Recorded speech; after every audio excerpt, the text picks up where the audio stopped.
Para aquellos interesados en invertir, los pisos y las acciones suelen ser los activos más populares, y una comparativa entre ellos puede ser muy útil.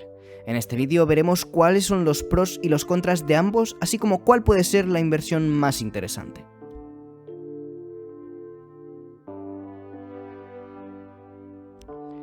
Algo que no podemos olvidar es que los pisos y las casas sirven como vivienda para las personas.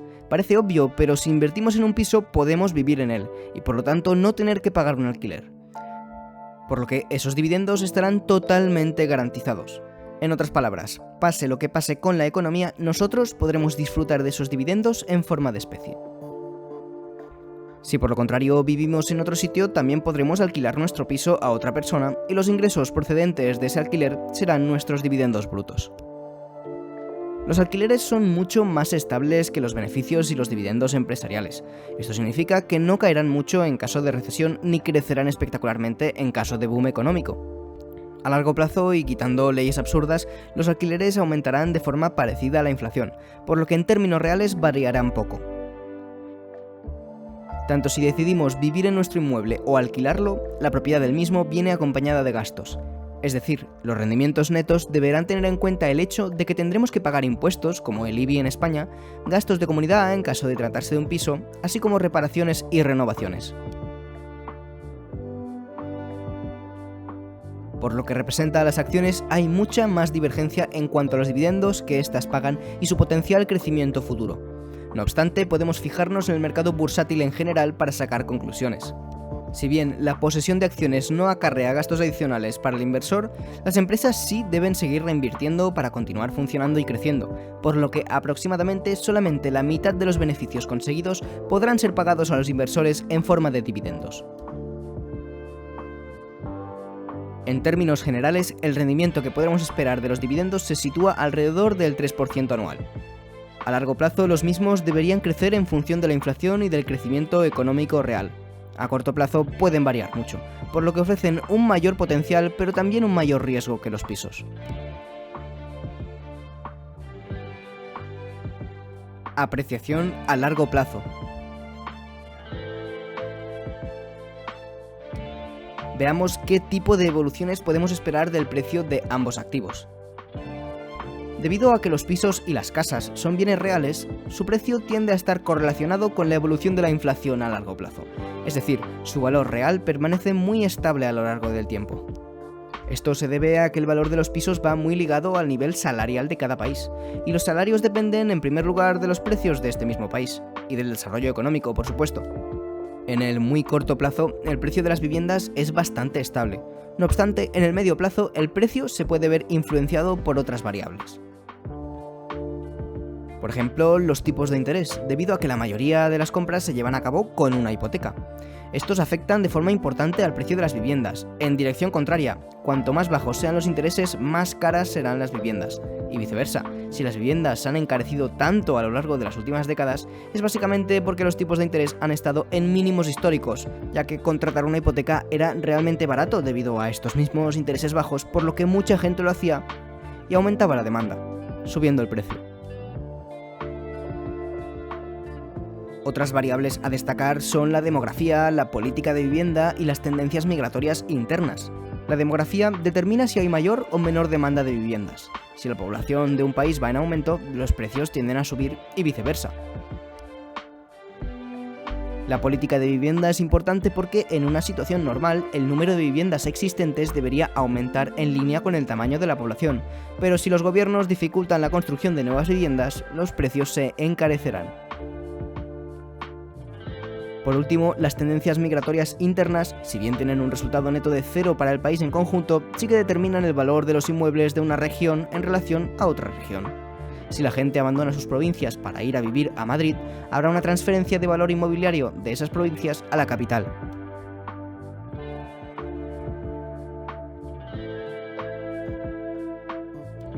En cuanto a las acciones, su precio representa el valor del sector empresarial de una economía.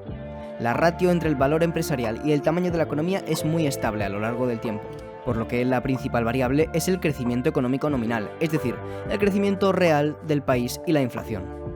A corto plazo, el valor de las acciones fluctúa en función de variables como los tipos de interés, el estado de ánimo de los inversores y las perspectivas económicas para los próximos años. También la política fiscal que se esté llevando a cabo. Impuestos. Los impuestos pueden encarecer bastante la compra de un inmueble. Digo puede porque cada país tiene sus leyes. En sitios como España, comprar un piso acarrea el pago de IVA o de impuesto de transmisiones patrimoniales, que pueden ser muy altos, por lo que inicialmente puede ser caro invertir en inmuebles. Posteriormente, ser propietarios de una vivienda en la que vivimos recibe mejor tratamiento fiscal. A fin de cuentas, los dividendos en especie, el poder vivir ahí, no acarrean el pago de ningún impuesto. Este es uno de los motivos por los que, para la mayoría de gente, comprar su vivienda habitual suele ser la mejor decisión financiera que pueden tomar. Los alquileres cobrados sí que deben tributar, aunque en la mayoría de los países estos mismos reciben un tratamiento más favorable que los dividendos. Esto es así para incentivar la construcción de viviendas. Pero en el país en el que vivimos, en donde las leyes de vivienda cambian cada 2 días, normalmente a peor, no hay ninguna garantía de que esto vaya a seguir siendo así. Por lo que respecta a la apreciación, tan solo deberemos pagar impuestos al vender, lo cual será de forma muy infrecuente, puesto que los inmuebles raramente se compran con la intención de venderlos a corto plazo. En muchos países, a la hora de calcular la plusvalía, el precio original pagado se indexa a la inflación, por lo que tan solo deberemos pagar impuestos sobre la ganancia que supere el aumento en la inflación. Este, como no es el caso de España, por lo que si quieres vender un inmueble comprado hace 30 años, aunque ajustado a la inflación no hayas ganado nada, vas a pagar un montón de impuestos. En cuanto a las acciones, los dividendos que cobremos deberán tributar en la mayoría de casos. De hecho, en muchas ocasiones se producirá una triple tributación. Por una parte, la empresa pagando el impuesto de sociedades por los beneficios obtenidos, por otra parte, la empresa pagando impuestos en su país de origen por el pago de dividendos, y por otra parte, el inversor pagando impuestos por los dividendos recibidos.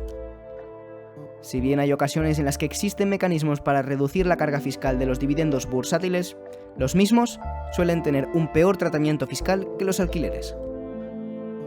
En cuanto a las plusvalías, en la mayoría de los países deberemos pagar cada vez que vendamos acciones por encima de su precio de compra, lo cual será más a menudo que con los inmuebles, y en la mayoría de los casos los precios de compra tampoco se indexan a la inflación. En resumen, las viviendas tienen muchos más gastos que las acciones, pero sí que es verdad que una vez ya eres propietario de tu vivienda, ese alquiler recibirá un mejor trato fiscal que si fueran dividendos. Liquidez. La liquidez es la capacidad que tenemos para convertir una inversión en dinero. Esto se mide de varias formas: cuánto tiempo tardamos en vender un activo, qué costes acarrea esa venta y a qué precio lo hacemos respecto a su valor. Vender un inmueble suele ser lento y caro. La venta de un piso o casa va acompañada de tener que encontrar un comprador y bastantes trámites legales y burocráticos. Además, en casi todos los casos habrá que pagar gastos relacionados con una agencia inmobiliaria, abogados o impuestos municipales. Y por si esto fuera poco, si queremos vender rápido, el precio que conseguiremos probablemente será menor al valor real del inmueble. Por el contrario, las acciones se pueden vender en cualquier momento, siempre y cuando el mercado bursátil esté abierto, y los costes son totalmente insignificantes. Además, el precio que conseguiremos es básicamente el mismo que el valor de las acciones, puesto que, por definición, el valor de una acción es el precio al que se están haciendo las transacciones en bolsa. Por lo que, en este caso, el punto de la liquidez se lo llevan las acciones. Como hemos visto, ambos activos tienen fortalezas y debilidades, por lo que es decisión tuya estimar qué opción se adapta mejor a tus preferencias, objetivos y forma de ser. Es muy probable que si tienes suficiente capital, veas que una combinación de inmuebles y acciones puede ser mucho más potente que decantarse totalmente por solo un activo. Si te ha gustado el vídeo y quieres ver más como este, puedes suscribirte a Coste de Oportunidad.